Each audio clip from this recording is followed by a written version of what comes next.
Okay, right. Well, first of all, good evening, everybody. Thanks for being part of my live stream, broadcasting across Facebook, across YouTube, and here on Periscope in the world of Twitter. And I'm particularly delighted to have with me tonight Rebecca Butler. Rebecca, you may know from Twitter and Facebook.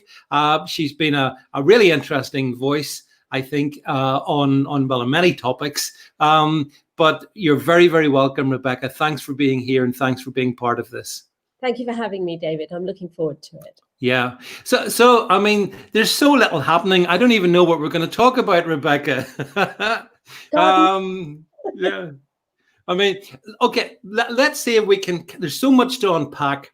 And let's try and take it step by step, shall we? So maybe the first thing is, I mean, I'll put a little bit of context in this. So we had a fantastic victory back in December the 12th for the Conservative Party and for Boris in particular.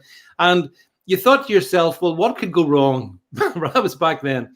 Now here we are, and we've gone through so much. And I guess the particular scenario that obviously the COVID pandemic has brought about is a weakened Boris physically and a weakened Dominic Cummings physically. And then we've seen the performance of our media, which I want you to tell us your views on. And now we have emerging talk of plots and all the rest of it. So first of all, let's start with Dominic Cummings, a man more sinned against than sinning. What do you think?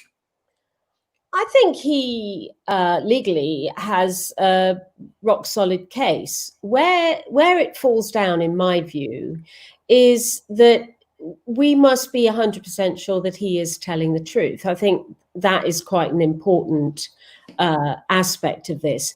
There are peripheral issues around the going to Barnard Castle and the sort of the unnecessary sort of flirtations around the edges of this story, but fundamentally leaving London to go to Durham to self-isolate and to then get his, what I understand is an autistic little boy, into hospital. All of this must have been absolutely terrifying for any parent.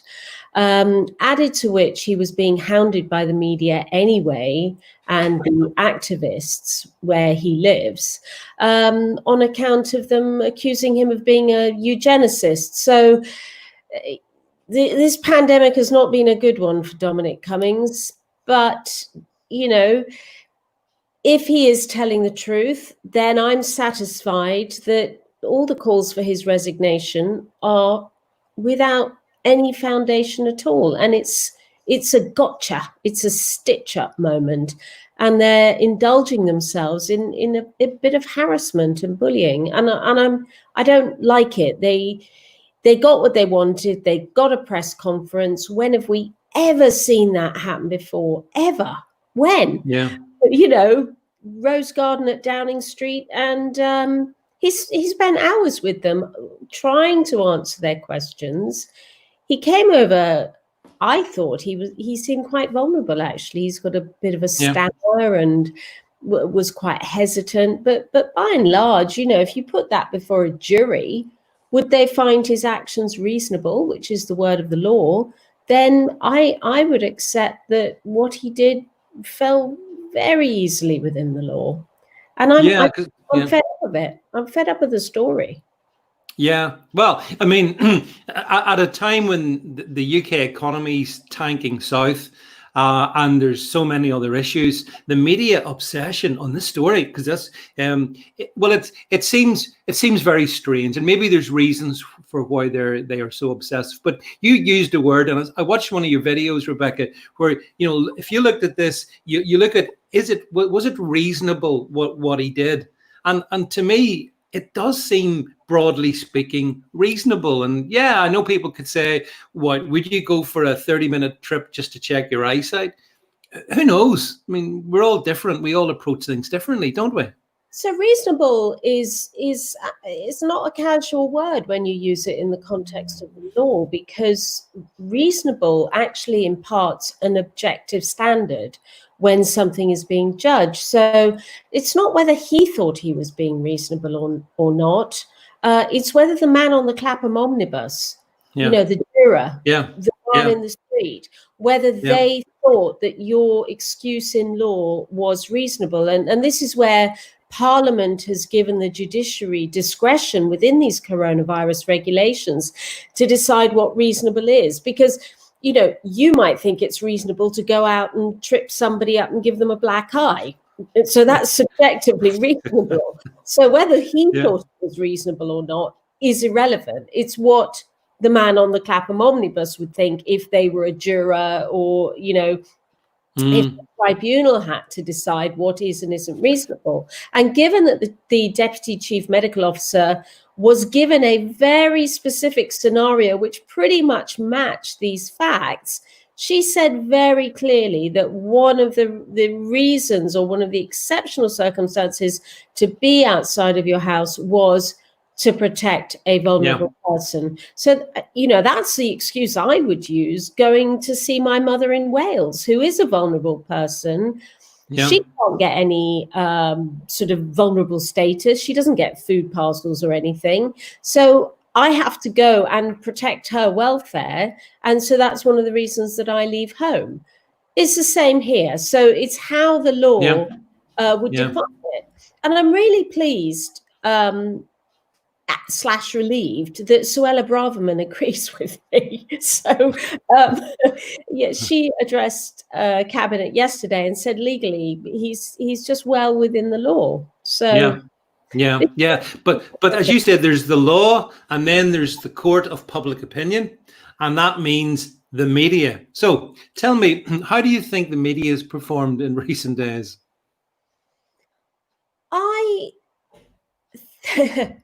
How can I put this? I think they've behaved really badly. Now, I don't think that they shouldn't hold him to account because of the position he holds. I'm okay with that. And that's fair dues. You know, he is in the public eye. He is an unelected official, and he is very powerful. So he should expect scrutiny. Yeah. Where the line has more than been drawn is the way in which they've done it. They are meant to be socially distanced themselves. So why are there 50 of them outside his house? Jostling for what? A photograph? They've got thousands of photographs of Dominic Cummings. We all know what he looks like. Why are they sort of advertising the other left-wing targeted harassment of him, which is the billboard and the chalking on the street and the activists outside? That's pretty disgusting stuff, because he's got a wife and child in there, and it's very frightening for them. And I just ask myself, where has the humanity gone that they can't look at this situation and think, give that child some space, give that poor wife some space? They deserve it. But don't you think, Rebecca, it's almost become a witch hunt rather than the media investigating an issue? This seems to be an absolute witch hunt. Drive Dominic Cummings. Well, first of all, get him in the Rose Garden, make him do a mea culpa, but that's not enough. They want him gone, don't they? Yeah, they do. I mean, they kept demanding an apology, but, you know, I have got thousands of criminal clients who say, oh, I'm not pleading guilty, I'm not apologizing, I didn't do it. Why would you apologize? And because it's almost as though the apology is more important than anything. Why would he apologize? You know exactly what's going to happen if he says, oh, I'm sorry, because they're going to say, aha, well, you obviously did it. Otherwise, why would you be saying sorry? He can't do the right thing now. But I regret to say that I think this will turn into one of those situations where he says, I can't be the story. There are other more important things happening, and I can't be the story. So that's my biggest worry. That he actually, and you're absolutely, I mean, he obviously understands that if he becomes a bigger story than anything else, it's probably not survivable. But then this is where then the plot thickens, doesn't it? Because I mean, he's been very much Boris's right-hand man in many regards, guiding him through this whole process. And he's been very much at the heart of Brexit. So, I mean, earlier on today, I was tweeting out that I believe that the narrative is get rid of Cummings, weaken Boris, weaken Brexit. What do you think? You have to remember it goes back to the Vote Leave campaign, and there were dark forces within the Vote Leave campaign. There was tension between the ERG, which was run by Jacob Rees-Mogg at the time, Steve Baker, other prominent, Peter Bone, other prominent MPs on the Leave side of the argument had a major problem with Dominic Cummings, but nobody could deny the man's genius and his positioning. And that is what Dominic Cummings does so well. Yeah. I think that in terms of the pandemic, he could go, but we need him for Brexit. I think he does understand how the public think. I really do believe that. He follows me on Twitter. He sends me DMs on Twitter. He's got a secret account. Nobody knows what it's called. And so he watches us. He watches all of us. He's probably watching this because he likes to keep in touch with people. Yeah. And he knows how to keep in touch with people. He doesn't seek celebrity. He's got that slightly, withdrawn, reserved side to him. He's very, very shy man. And I'm sure David Cameron was right when he said he's a career psychopath. The guy is a genius. And inevitably people aren't going to like him. But he is totemic for Brexit. And if Boris loses Cummings, I don't think Brexit will be gone. I think on the whole, the country will erupt. 17.4 million people will erupt if they think Brexit is at risk.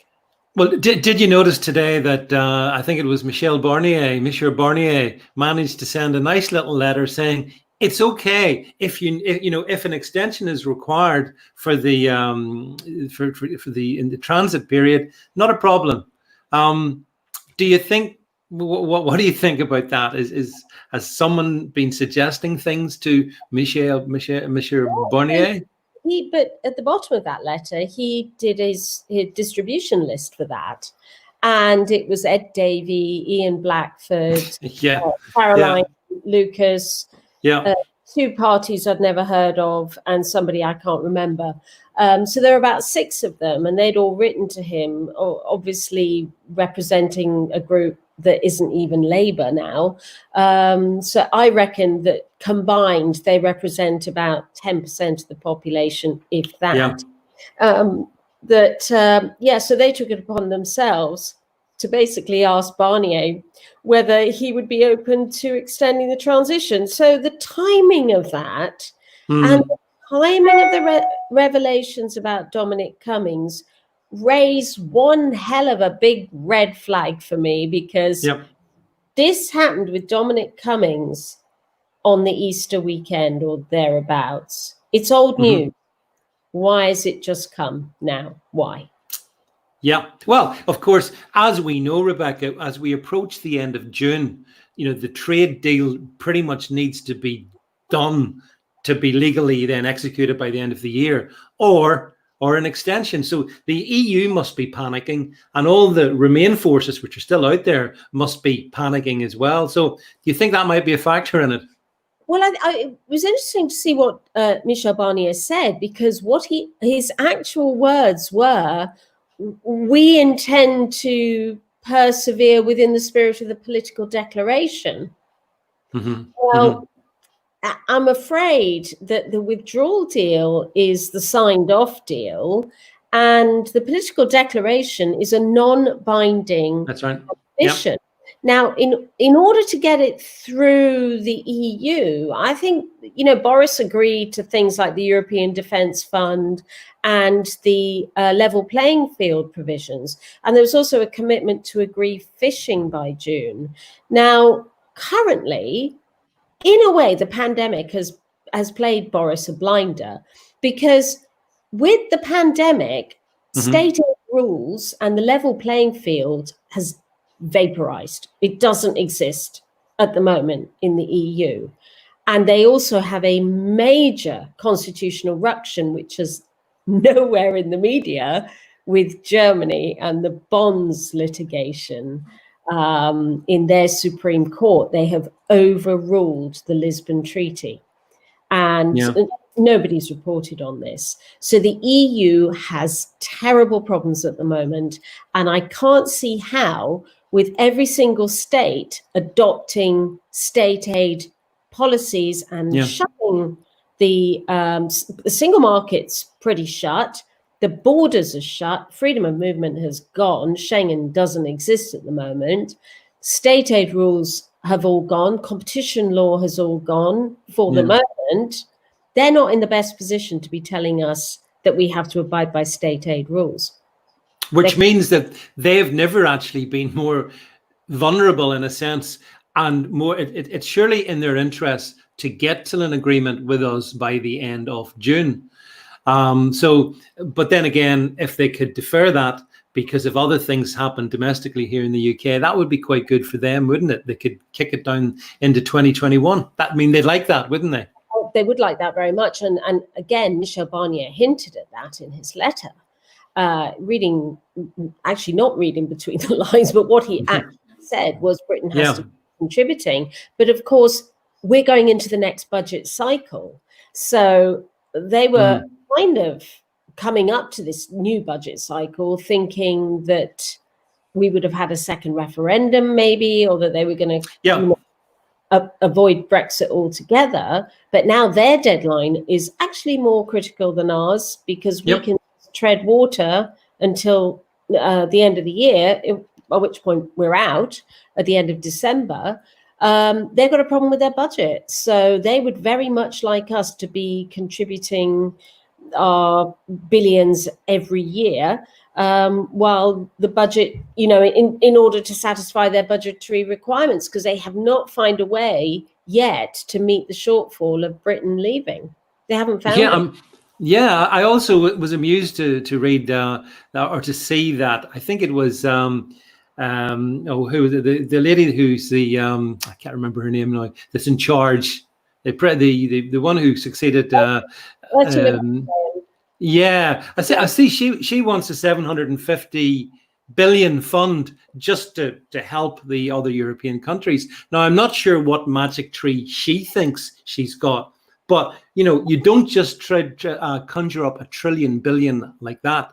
It's like economically disaster, which is actually, Rebecca, why I think, for me, the imperative to get the hell out of our connections with the EU is even more vital as it tanks much more than I believe even we will. Even the EU the Euro states rather, even they are worried, because they were so slow to agree these Corona bonds, which Italy was begging them for back in February. And, France held firm, Holland really held firm, and said, no, you're not getting these Corona bonds, probably because Italy would just spaff them up the wall, but they were just saying this money is not available.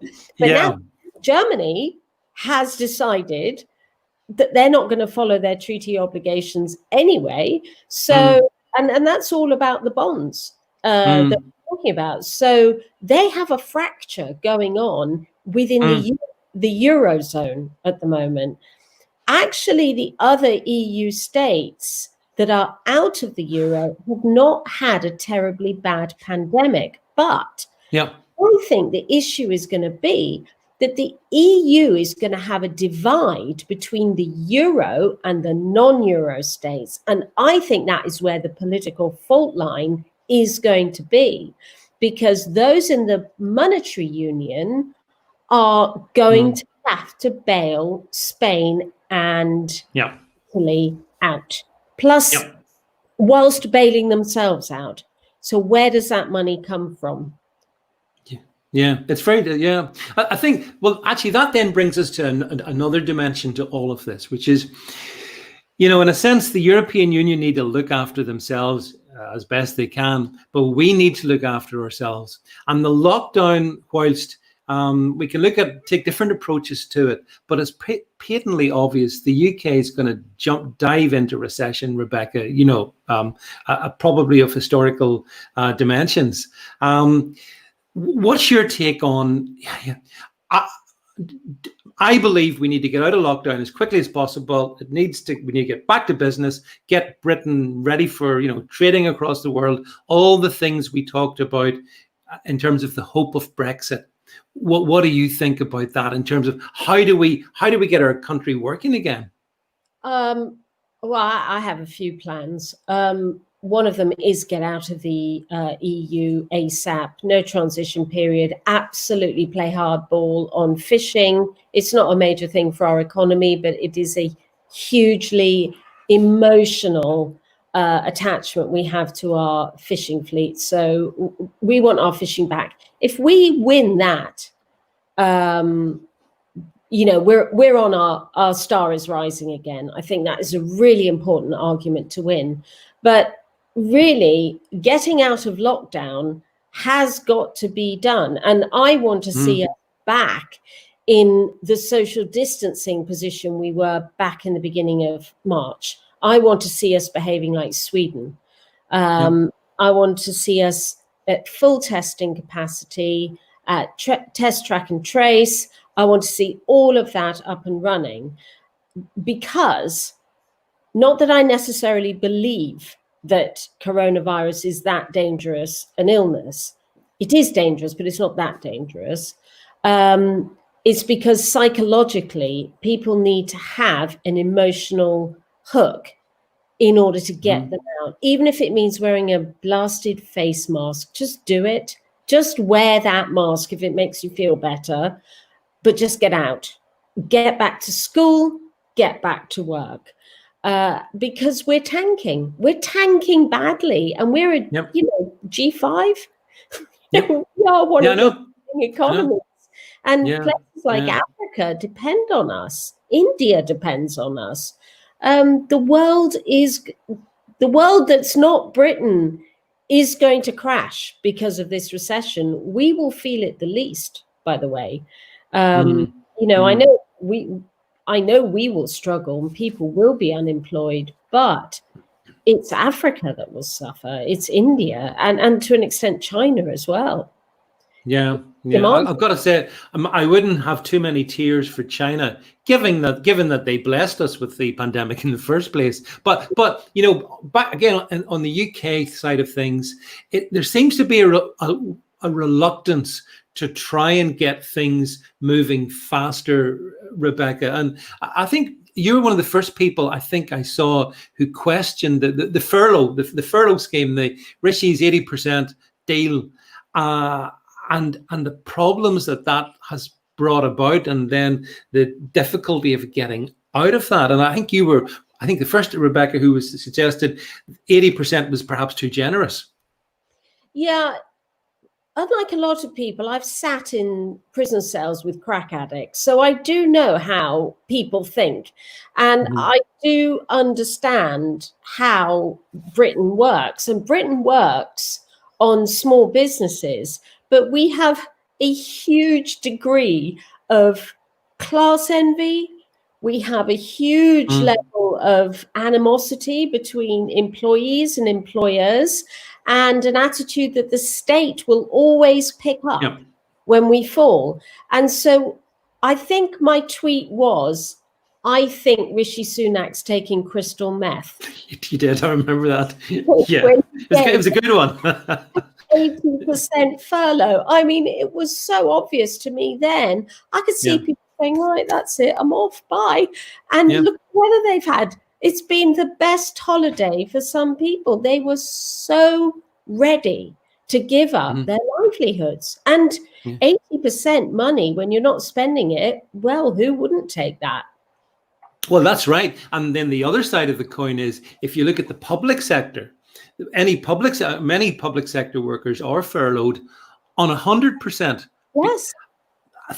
That's a problem for me. I'm not happy about that because I'm thinking, well, why the hell would they ever want to go back? You've got everything, 100% salary. Your outgoings are reduced. The weather's lovely. What's not to like? Why would you ever want to go back? Well, see, this is the thing, is that the bureaucrats dictating this whole response, Public Health England, politicians, Yep. Dominic Cummings, all those people, they're all public service bureaucrats. They're not private sector at all.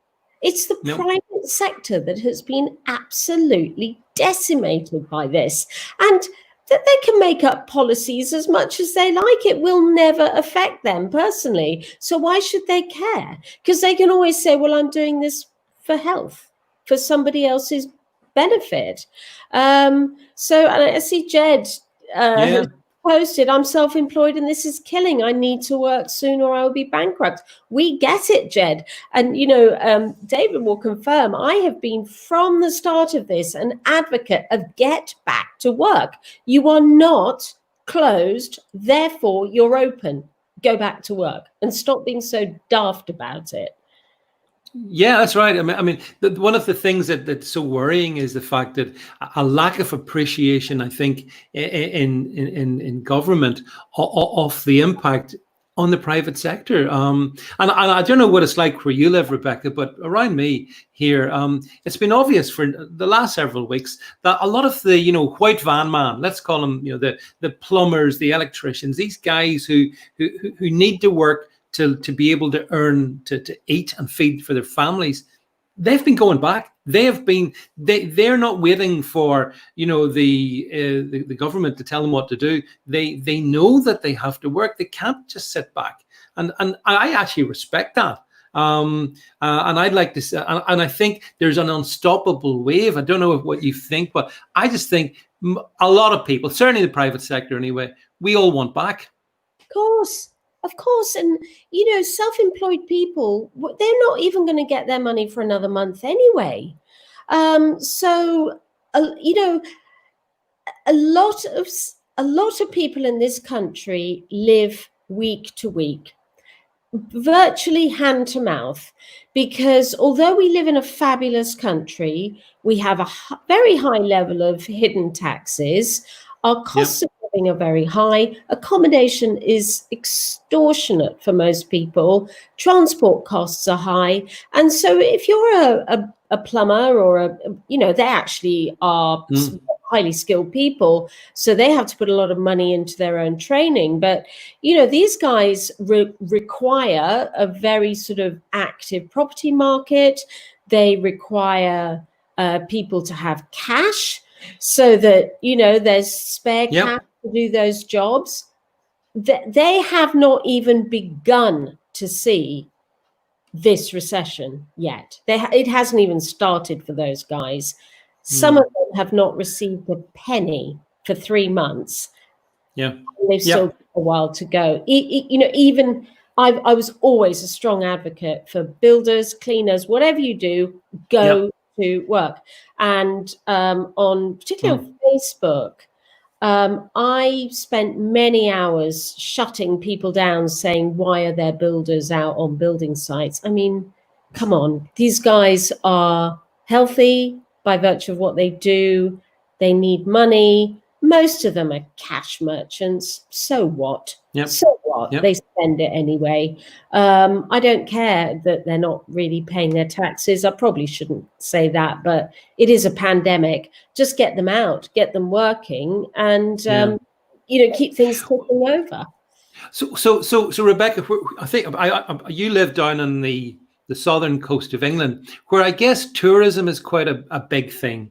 And tourism, as far as I can see, is pretty much dead. The restaurants are closed. Many of everything that constitutes tourism is deep frozen. What do you think the impact of that's going to be, even in the area where you live? Devastating. It's devastating. Yeah. I mean, specifically where I live, the marine industry is huge, and they always say the only way to make a small fortune in the marine industry is to start out with a big one. It's such Yeah. margins here. And Yeah. the Marina Federation, when the coronavirus regulations came out, they found a way to shut themselves down. So they decided to call themselves a caravan park, which they're not, because they are reliant on for rigging, electronics, Yeah. gel coating, anti-fouling, boat maintenance. It's nothing like a caravan park. And so Yeah. they found a way to shut down. The harbour master shut the river. The port authority shut the Southampton water for recreational swimming, and I'm thinking recreational sailing and boating. Yeah.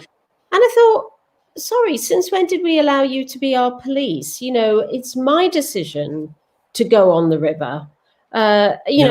We've got kayaks and paddle boards, and we won't allow you to use our rivers. Like, what do you mean? You're not a police officer all of a sudden. Well, the river's shut. Well, how can you shut a river? You can't. It's crown property. You can't shut it. People are, and so this is a really big irritation around us, because these guys are hand to mouth. They're on daily rates. And the combination of the pubs being shut is a major loss in life and lifestyle for them. Yeah. The hotel trade is done for, completely done for. I just think they're going to over-regulate it. They're going to have too many rules around it, and it's going to be difficult for people to be able to be compliant with whatever regulations there are, because there will be too many, far too many. I mean, one of my gripes is that the government here where I live have declared, I think it's the same with you as well, that if you have a second home, well, you mustn't go to that second home. You must stay in your primary domicile. And in my case, the property I own is on the coast, and I know the coastal area very well, and I know that just about every business in that area, Rebecca, they make their money during this season, the tourist season. That's it. It's dead the rest of the time. This time they aren't making any money, so I fear that there's going to be this absolute devastation of tourism, and yet the Chancellor and the government seem very reluctant to engage with how do we get tourism back. Well, again, it is private sector, and they just think, well, the private sector will find a way. But the attitude so far has been depressingly bureaucratic and a micromanagement on the one side. But the other side is that people are really happy to overinterpret the regulations to exclude themselves. So I did a bit of legal advice for the yacht club down here. And they said, oh, we're telling people not to use their boats because they're second homes. I said, they're not second homes, they're boats. That's not a second home. And people are now allowed to drive. So they can drive to do their sport. And so open your car park as well, by the way, because they'd lock that, even though that's a membership thing. I said, you have no legal basis whatsoever to deny people their proprietary rights. And so you've got to be very careful here that you're not just becoming an authoritarian mouthpiece. Well, yeah, it's one of the big concerns. I mean, the thing is, I think a lot of people on this, listening this and watching us, Rebecca, a lot of us want to see, let's say, we don't want to see a huge state. We want to see as much power and responsibility devolved down to the people. That's what we want. But the consequence of this is, as far as I can see, that the state's going to become so much bigger, because there's talk of, I mean, I've seen stories that you may have as well in the financial areas of lending additional billions to big corporations and maybe taking a stake in those big corporations. So actually, I'm beginning to think, hey, we've elected a Conservative government, we're getting Corbyn policies. That's called state aid. So that's exactly what the EU says you can't do. And one of the weaknesses of Corbyn's policies, even his broadband policy was contrary to state aid regulations. the trouble is that, we have this obsession with not allowing the private sector to do its thing when needed. So in this pandemic, we didn't let the private sector, so the universities, the hospitals, the independent laboratories, we didn't let them do testing.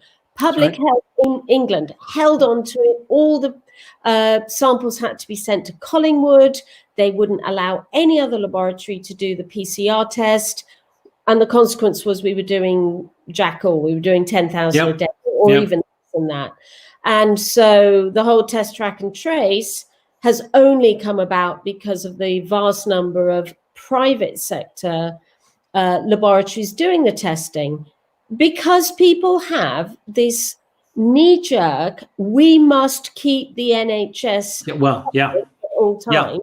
And it operates appallingly badly if you don't have the private sector in it. And I don't think people actually realize how much of the NHS is already privatized for its benefit, and it does very well on the privatized contracts.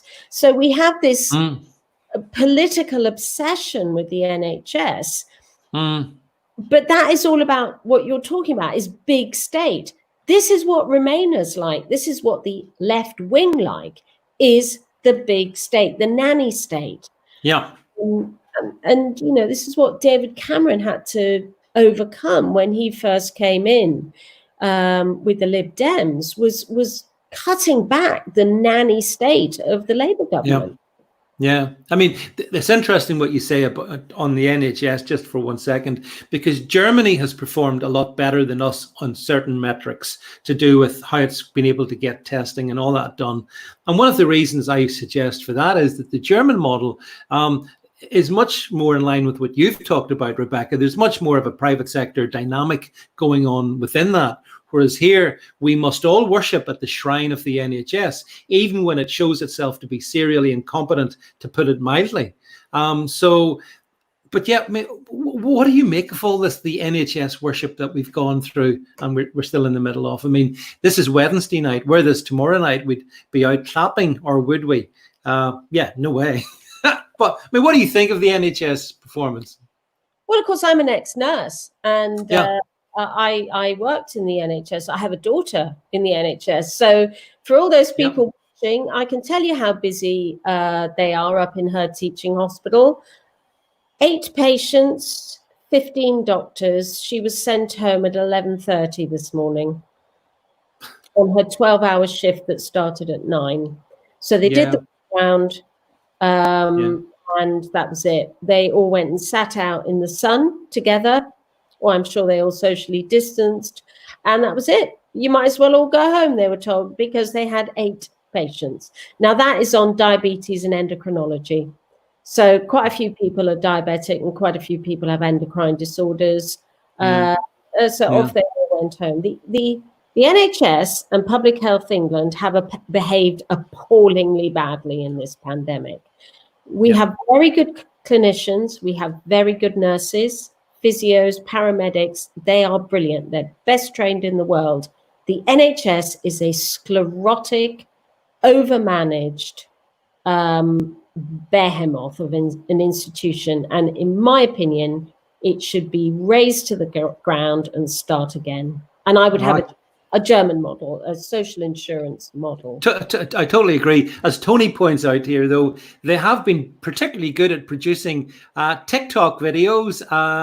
I'm sure you've seen some of those. And those amaze me because, in a world where we're told that professionalism lies at the heart of the NHS, how have these nurses and ancillaries and whatever, how have they been able to find the time to rehearse, to put it all together? Because doing these things does not just happen, instantly.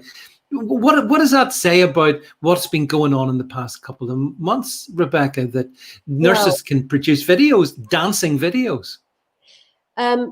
Funnily enough, when the whole clap for the NHS thing came on, I put a tweet and said, you can swing your hook. I am, under no circumstances am I clapping for the NHS. It's rubbish.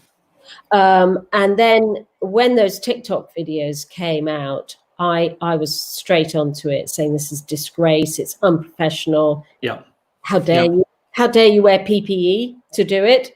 That's right. Yep. I tweet after tweet of nurses wearing PPE, and I really pushed hard on that. One of my friends from nursing days is a nursing officer. She contacted me on Facebook. She said, if any of my nurses do this, they're going to be out. Yeah. It's going to get sacked. But the thing is that they're out of touch. I mean, who's going to sack a nurse now? They're all angels, for heaven's sake. They're untouchable. And what I was running really, really early on was a narrative. This is not a hospital problem, guys. This is going to be a care home problem. And nobody cottoned on to the care home crisis. But I knew, because my daughter had told me, that they were discharging 15,000 patients on third weekend in March. And they were going into the community or into care homes without COVID testing. And they were on wards where they knew that COVID had been brought onto the ward, and they just scooted them out to the care homes. And isn't that perhaps the biggest scandal of all? The fact that it was protect the NHS, but not protect vulnerable people, because as you rightly say, Rebecca, they were booted out and sent into the care homes, where some of them either acquired the infection or transmitted the infection, hence the the killing fields of our care homes. But that was caused by protecting the NHS uber alles, was it not? That was NHS Executive and Public Health England. So Sir Simon Stevens wrote a letter to all trusts, put them on code red or whatever it was. Somebody was paid a lot of money to come up with some slogans. And it was basically, what they did was they took what they call the long stays. We call them bed blockers. So anybody who's in hospital for 21 days or more is a long stay patient. And they tend to be waiting for a placement in the community. And that requires assessment, that requires seeing what care provision the local authority is going to have to give them, what occupational therapy they're going to need, any adjustments to their properties, or even finding a suitable care home. So they just abolished all of those assessments and said, I don't care where they go, get rid of them, just get them out of here. But that was not the scandal. The scandal is that those people were not tested, so they were unknown COVID status when they knew that there were already patients on those wards showing the signs of COVID. And some of them with symptoms of COVID were discharged. So, it's no surprise to know that they put COVID into the care homes. Okay, we accept that. However, the scandal is this, that when the care homes, who are not nursed, staffed in the same as a hospital, they don't have syringe drivers, they don't have IVs, they can't catheterize, some of them don't even have oxygen. They were ringing NHS 111 saying patient is breathless, struggling, hypoxic, they don't even have a pulse oximeter. And 111 will say, we'll speak to the GP. Well, the GPs were not going in. They were refusing to go into the care homes. So that's right. Acutely ill people were not even given the appropriate palliative care, meaning they weren't even given a bit of morphine to help them on their way. But these were not the really sick patients, the really sick ones who were terminal. They stayed in hospital and they died in hospital. So that's half of the long stay were actually in hospital still. So they got rid of the ones that were stepping down. But the COVID wiped them out. So instead of readmitting them to hospital, they said, no, you can't come back. You've got too many comorbidities. Nurse them in the care home. But these care homes are social care homes. They're not medical care homes. So these people were dying horrendous deaths. Yeah, and yet, Rebecca, I very vividly remember at the time back in March, it was all about we've got to get the ventilators to the NHS, we've got to get the PPE to the NHS. This was the media circus. There was no talk about care homes. Care homes weren't even discussed until, as you point out, the inevitable consequences measured in body bags started to come back. And then all of a sudden the media woke up to care homes. But what you're saying, I suspect, will a lot of people won't know that these are the different layers of scandal in terms of what was happening in our care homes. And it also explains, I guess, why so many of the cohort of people who have died have been, 75, 80 plus, because this disease seems to be particularly deadly for the very elderly, who ultimately die anyway, if I'm being brutal about it. And you only die once on the numbers, don't you? You don't die twice. So once you're dead, you're dead. And the thing about this virus, which shouldn't be understated, is not the death rate, it's the hospitalization rate. So, Boris Johnson got that's a classic example of how dangerous this virus is, because of the number of people hospitalizes. And so they were quite rightly worried, but they took their images and their learning from the two worst states possible. China, but China quarantined everybody who had a positive test. So you get a symptom, you're straight into a quarantine. So that new hospital they built in Wuhan was a quarantine facility. Okay?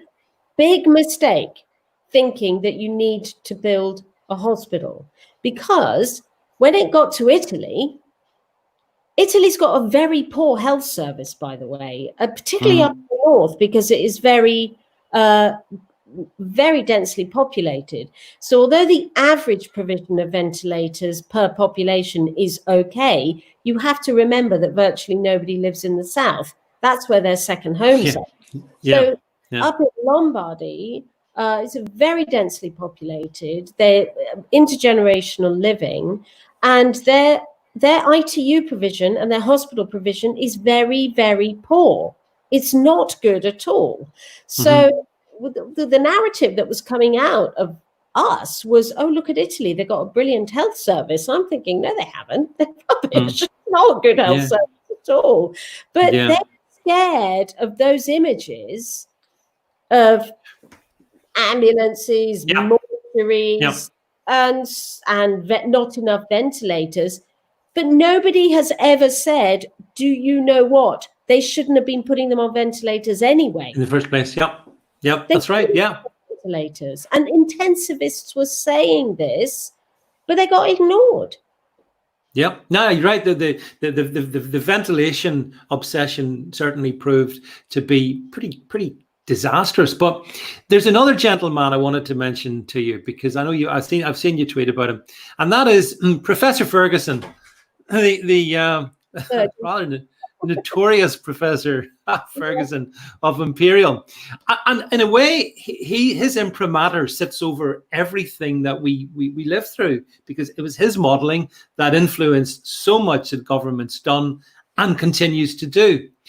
Tell me, Rebecca, what's your thoughts about Professor Ferguson? Do you know what? I can't criticise Professor Ferguson, because obviously a very clever man. What I do criticise is that when they've got a cohort of scientists who don't agree, because science isn't absolute, it's not binary, as some people seem to think, why would you choose him over somebody else? So why choose the Imperial model over the Oxford model, for example? Because So holding back on criticizing a professional, because I can't do his job and I don't know enough about medical statistics and pandemic modeling to know anything other than he gave a worst case scenario and they believed it and they acted on it. Because I think they were scared to take the Oxford model, which said, oh, hang on a minute, can we just be a little bit more honest about when this arrived in the country, and why are we believing China? Because it was reported in November in Hong Kong.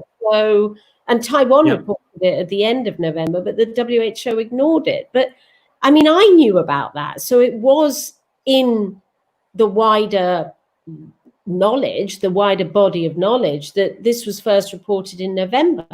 Because I can remember reading about it in the Telegraph on the 5th of December. I remember it really clearly thinking, oh, another SARS.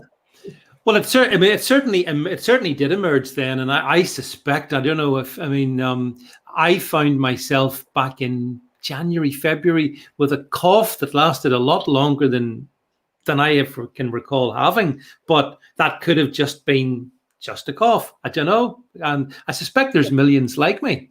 Who Oxford study said, and that they were very clear that there was already a high level of herd immunity, and so to build up a resilience which was better than a short-term position, build up a long-term resilience, because coronaviruses don't go away; they stay. That's right. Yep. So, and they don't mutate in the way the annual influenza virus does. It's a very different physical mechanism with the coronavirus. So knowing that it was here to stay and something we have to live with, the Oxford model was carry on, because social distance, you will drop that line, you will flatten the curve. And by the way, people weren't realizing that with the epidemic curve that is steep, or the epidemic curve which is flat, the same number of people die. It's just over what time. Absolutely right. Yeah, that's absolutely right, Rebecca. A pandemic kills people. You can point the finger at China, but we're beyond that now. Well, certainly for the moment. And, pandemics kill. That's the very nature of the game. So the same number of people are going to die, but surely it's better, particularly with the coronavirus, which you can't get vaccinations for them, really. No, that's right. Yep. They've never managed this one this far. So I'm highly doubtful that they will. And I think herd immunity is a brilliant policy, basically because we know that 96% of people are fine with this. Well, I like to think I've done my small contribution towards herd immunity, because I was one of those awful people who attended Cheltenham. I was at the Cheltenham Festival, for which I suspect I may actually ultimately be arrested as a mass murderer, mass killer. But actually, to your point, herd immunity is essentially the only way you can deal with a coronavirus. You're right, Rebecca. I mean, what people don't understand is, if you hide behind your door and shelter and hope that it'll go away, when you go back out, it's still there. It is still there. And the vaccine thing is a good point as well, Rebecca. 17 years they've had to get a SARS vaccine. They ain't succeeded.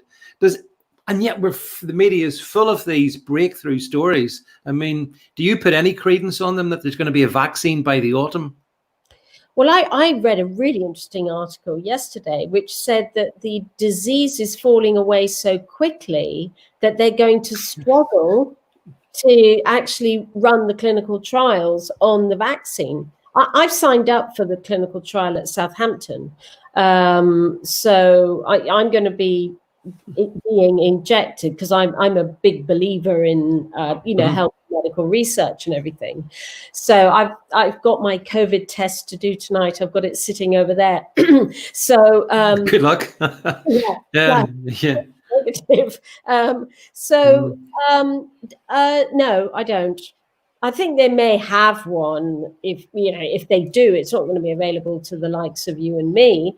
They'll be giving it to frontline staff and care home residents first, but I don't think it'll last more than a season. Yeah. I mean, exactly. But and this is where, of course, some of the conspiracy theories come in about, well, if you've got a really good business model is one whereby every year billions of people need to take your your ever-changing vaccine. I don't have any confidence in it myself, like yourself, Rebecca. I think it's dubious science, but it is something that is continually being discussed, and a lot of people I see. I'm sure you've noticed it as well. There is a distinct anti-vaccine feeling out there, and I'm not exactly sure why, but maybe people just don't think this is plausible. Well, the anti-vax actually comes from Dr. Andrew Wakefield, going back to the autism scandal, I suppose you could call it, because his research was 18 patients, 18 children, and he was studying autism. Yeah. And he linked the symptoms of autism showing after their MMR. But symptoms of autism happen at that age anyway. That's when you first see them. But he was doing these highly dodgy, ethically very dodgy procedures. He was doing biopsies on children's bowels. Now, that is a pretty invasive thing. And he found these sort of inflammatory responses. But his control group was so tiny. But nevertheless, he did put the paper into the Lancet. They've got a few things to answer for. And immediately got peer reviewed and smacked down. But by then, the media had picked up the story that measles vaccination causes inflammation of the bowel, and inflammation of the bowel is linked to autism. But that doesn't mean that autism is linked to the measles vaccination. It's a leap in evidence to say that. But by the time it's out, give any parent an excuse not to give that slight risk. And it preyed on every person who is concerned, and it preyed. And even now, you cannot convince people that measles kills 500,000 of children a year, and London has the lowest compliance rate, the lowest herd immunity in the Western world. London. Well, London's a particular problem. It's also got the highest. I think the London borough of Newham has the highest TB rate in the Western world as well. But that's a topic for another. That's a secondary. As for a further time. So that's a vaccination issue. That is not a vaccination issue, because it's not. It doesn't tend to be migrants who refuse vaccinations, because they come from countries where you do as you're told. Whereas I'm talking about the London borough of Kensington and Chelsea, where people aren't vaccinating. And depressingly, by the way, and I'm waiting to make my tweet on this, if this vaccine ever does come for coronavirus, 40% of nurses refuse the annual flu vaccine. Yeah, that's an amazing statistic, isn't it? It's a scandal. So that means then that they must be a major super breeder for influenza. Yeah, and nobody makes you don't shut the country down when there's a bad flu season. No. Well,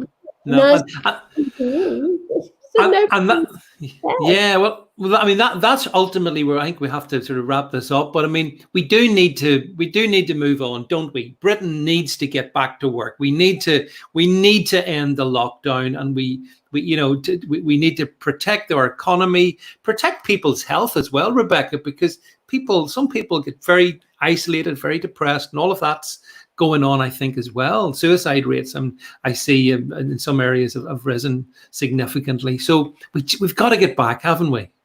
Lockdown kills people. Yeah. Definitely. Well, I think on that definitive statement, Rebecca, I would like to thank you very much for. I really appreciate you coming on, taking the time out of your schedule to be here with us tonight. And can I make sure that everyone watching this, make sure you follow Rebecca on her Twitter account, which you can see up there. She's also on Facebook as well. So she's really worth following. You get some great insights and some very coherent analysis, which we've heard tonight. So Rebecca, thank you very much. I hope the sun continues to shine down on Southampton and where you are. And let's hope we get out of lockdown as soon as possible. But thanks very much. Speak soon. Bye, David. Bye-bye. Bye-bye.